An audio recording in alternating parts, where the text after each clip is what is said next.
किसान आंदोलन हिमाचल के उद्योगों पर भारी पड़ने लगा है। दरअसल किसान आंदोलन ने माल ढुलाई पर खासा असर डाला है। प्रदेश के प्रमुख औद्योगिक क्षेत्र बीवीएन से बीते 3 दिनों से दिल्ली समेत अन्य राज्यों के लिए ट्रकों की आवाजाही लगभग ठप है। हालात ये है कि ट्रकों की आवाजाही ठप होने से कच्चे व तैयार माल की आपूर्ति प्रभावित होने लगी है। दिल्ली के लिए रवाना हुए सैकड़ों ट्रक हरियाणा में फंसे हुए हैं। यही नहीं, दिल्ली के लिए ट्रकों की आवाजाही ठप तो हुई है, हरियाणा के रास्ते अन्य राज्यों के लिए जाने वाले ट्रकों को भी रास्ते में रोक दिया गया है।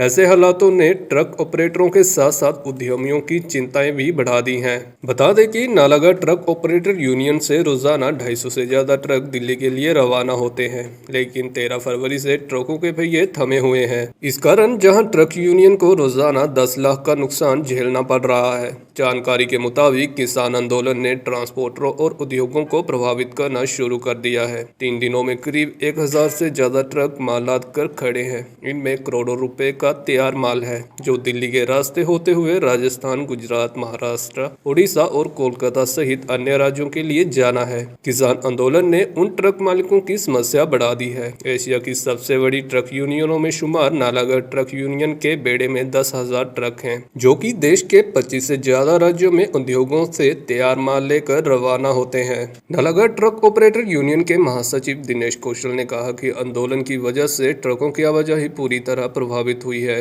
दिल्ली के लिए ट्रकों की आवाजाही 3 दिन से पूरी तरह से ठप पड़ी है। यही नहीं, अन्य राज्यों के लिए भी माल ढुलाई में 30 से 40% की कमी दर्ज की गई है। किसानों के हजूम की वजह से कई राजमार्ग जाम है। मैं Dinesh Kaushal, general secretary truck operators union Nalagarh. देखिए, इस किसान आंदोलन की वजह से हमारी ट्रक यूनियन पे डायरेक्टली इम्पैक्ट जो हुआ है, वो जो दिल्ली गाड़ियां जाती है उनके ऊपर तो टोटली वो तो काम ठप हो चुका है। लेकिन जो बाया हरियाणा होके भी गाड़ियां अदर स्टेट्स में जा रही थी, राजस्थान की तरफ जा रही है, आगे जिन्होंने गुजरात जाना है, एमपी जाना है, तो वो सारी गाड़ियों को रूट डाइवर्ट करना पड़ रहा है और उनकी कॉस्ट बढ़ गई है उससे।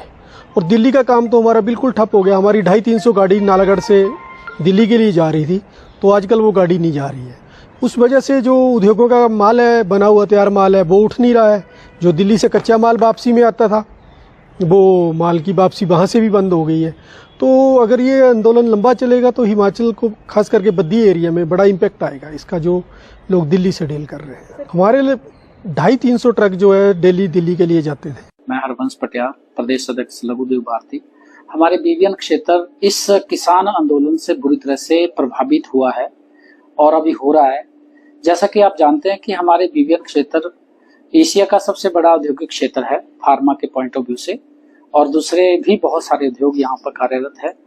लेकिन अभी जिस तरह से आप देख रहे हैं कि किसानों का दिल्ली में एक बहुत ही जबरदस्त आंदोलन चल रहा है, जिसकी वजह से पूरी ट्रैफिक व्यवस्था चरमरा गई है। उसमें हमारा एक रॉ मटेरियल की दिक्कतें आनी शुरू हो गई, क्योंकि मैक्सिमम जो रॉ मटेरियल है वो दिल्ली से, गुड़गांव से, इन क्षेत्रों से ही आता है।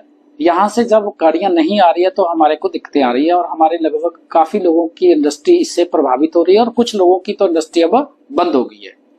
इसी तरह से यहाँ से जो फिनिश गुड है वो भी इसी रूट पे जाता था, अब वो भी लगभग नहीं जा पा रहा है। बहुत सारे उद्योगों का तो माल बना पड़ा है, लेकिन वो डिस्पैच नहीं कर पा रहे हैं। बहुत सारे उद्योग ऐसे हैं कि जिनके पास मटेरियल ही नहीं है, वो अपना उद्योग नहीं चला पा रहे हैं। तो कहने का भाव ये है कि इस किसान आंदोलन का हमारी बीवीएन इंडस्ट्री पे बहुत बड़ा प्रभाव है, और अगर ये आगे चलता रहा तो हमें डर है कि ये हमारी जो इंडस्ट्री है बुरी तरह से प्रभावित हो सकती है। इसलिए हमारी गुजारिश यही है कि इस आंदोलन को जल्दी से जल्दी खत्म करवाया जाए, ताकि इंडस्ट्री भी प्रभावित ना हो और आम जन भी प्रभावित ना हो। Bureau report EN TV।